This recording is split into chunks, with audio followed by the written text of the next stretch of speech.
What is the worst punishment imaginable?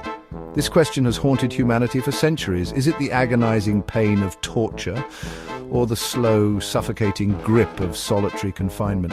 Some might argue that the worst punishments target not the body, but the mind. Psychological manipulation, the systematic stripping away of identity, can leave scars deeper than any physical wound. But what about the punishments inflicted by society itself? The crushing weight of ostracism, the loss of reputation, the denial of basic human dignity. These can be just as devastating as any physical torture. The truth is, there is no single answer to the question of the worst punishment. It depends on the individual, on their fears and vulnerabilities. Physical pain is a primal fear. The lash, the rack, the burning brand, these instruments of torture have been used for millennia to inflict unimaginable suffering. But the human mind is a complex and fragile thing. Psychological torture can be just as brutal, if not more so. Sleep deprivation, sensory overload, forced nudity, and constant surveillance. These methods can break the will and shatter the psyche.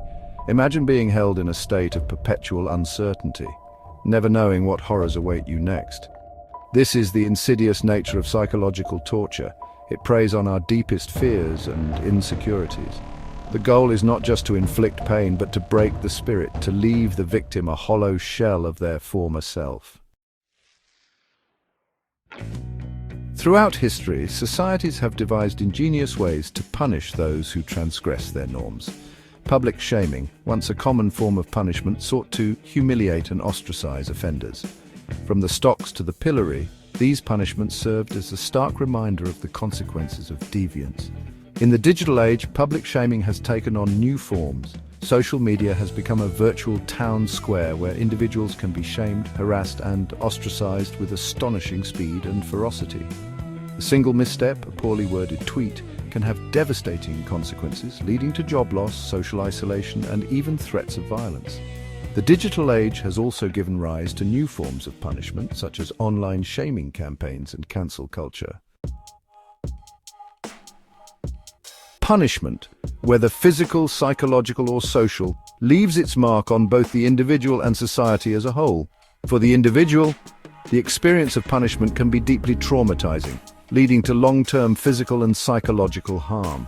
The scars of punishment can linger long after the physical wounds have healed, manifesting as anxiety, depression, PTSD, and difficulty forming trusting relationships. On a societal level, harsh punishments can create a climate of fear and distrust. When people live in constant fear of retribution, they are less likely to speak out against injustice or challenge the status quo. This can stifle dissent and impede social progress. Ultimately, the question of punishment forces us to confront uncomfortable truths about ourselves and the societies we create. What does it say about us when we resort to such extreme measures to control and punish our fellow human beings?